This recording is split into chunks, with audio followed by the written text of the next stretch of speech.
What's going on, everyone?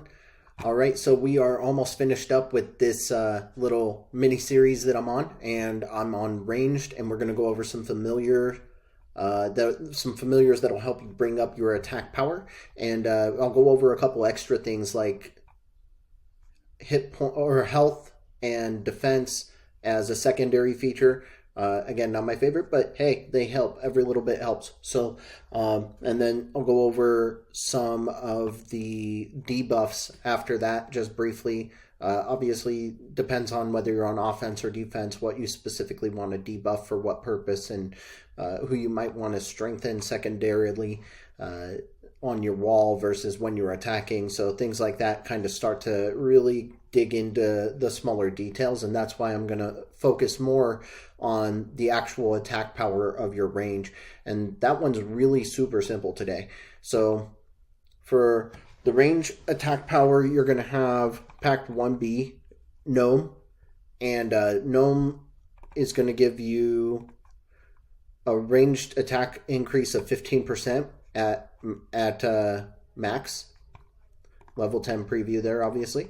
And then that's in 1B, so that one's going to be relatively easy to get the packs for and to build up and to max up to Elder and get the army talent for and build up the army talent to level 10. I think that's going to be relatively easy. And then you're going to pop over to Pack 3, and you kind of have this one that's all nicely rolled up into one, because not only do you have a permanent effect of ranged attack going up 10% here for getting that level astral assistance up to level 10, but then also on top of that, you're going to get the army attack, which is going to give you 100% when 10% of your troops have fallen. If you haven't heard me say it in these other videos, you want to imagine if you have 100 troops, each with an attack power of 1, 10% of them fall, you're now down to 90, but your attack power is increased 100%. So now each of your 90 has an attack power of 2, which means your attack power, your overall attack power on your enemy has gone from 100 up to 180. And so it makes your remaining troops that much stronger. Of course, you're only hitting them so often, so because you have that many less troops, the balance is interesting, but I guess it's all a per second equation, and that's kind of how you want to think about it, is how much damage am I causing per second. Well, during the first portion of the battle, until I lose 10% of my ranged troops, then once those 10% fall, all of a sudden my attack power per second goes up drastically by 80% in this case.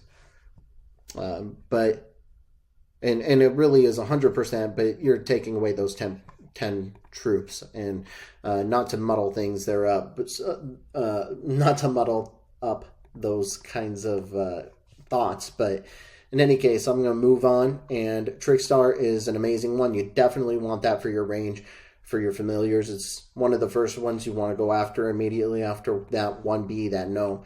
And then from there, it's just going to get...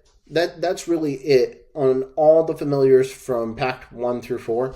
But there are some that you can get in Pact, what was it, 2A or B? 2A.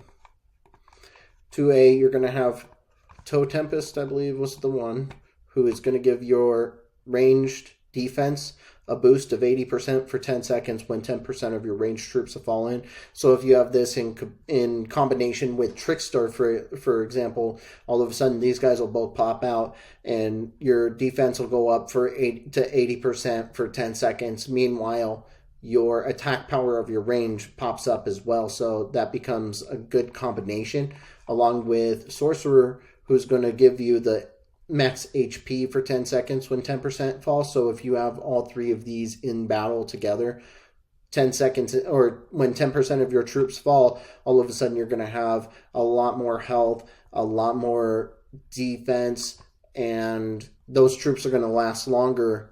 Each one of your ranged squad is going to last a lot longer as a result and cause more damage at the same time.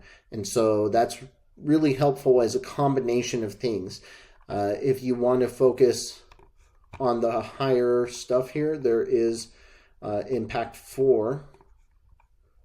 You're going to have the Snow Beast, who's going to give you a shield when 12% of your ranged troops have fallen, you're going to get that 7% of your ranged troops are going to be protected from a killing blow. And then Grim Reaper was the other one. Let's see. So Grim Reaper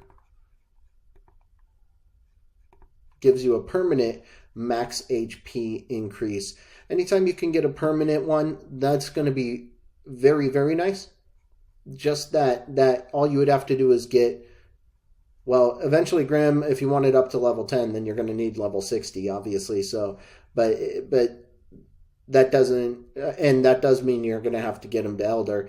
So it isn't necessarily the easiest to build up, but it adds to your overall health of your range and your overall battle capability. And again, this is all about attack, and that's what I would go after. But this is a good option to be able to add on and start thinking about ways to combo yourself so that you're very, very impactful over a long period of time. You're going to be working on your champion gear. You're going to be working on your familiars, your heroes. You got to have those talents set up correctly, and all that lines up into one massive ball of, just power, just raw, like, don't want to mess with that guy. I don't want to attack that castle, and I don't want that castle, that player to attack me. Everybody knows it, and you can kind of walk around with an extra chip on your shoulder when you're sitting there with like 1,000 total attack power on your range with all these combos of things that you can do.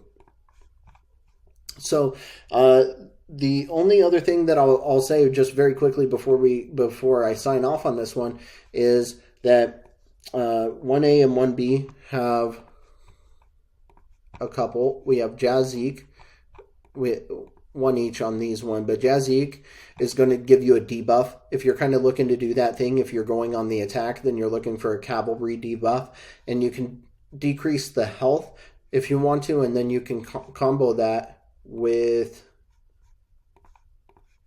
Beastmaster here, and you can get the cavalry defense also down 40%. So if you can max those both out, that would be a really simple upfront task, because again, you're going to be able to get those packs and get him to Elder easily and max out his level easily, much easier than you will those level 4 familiars. And so that's something kind of to think about. Just let it roll around in your head and kind of decide what you want to do. And if not, I'm not going to sit here and go through them in this video, but if you're interested in having a good defensive wall, then you want to think less about cavalry, because you don't want to. That's more likely somebody's going to, if they got your scout, for example, they're going to not be sending cavalry if you're range heavy. Instead, they're going to be sending infantry. And so you have to think about, okay, what cavalry troops do I have on my turf, and think about how can I strengthen my cavalry, or how can I reduce the enemy's infantry health and defense and stuff like that, if you follow what I mean. So that's it for this one. I appreciate you guys dropping in, and if you have any comments, hit me up. As always, I'll see you in the next one. Later.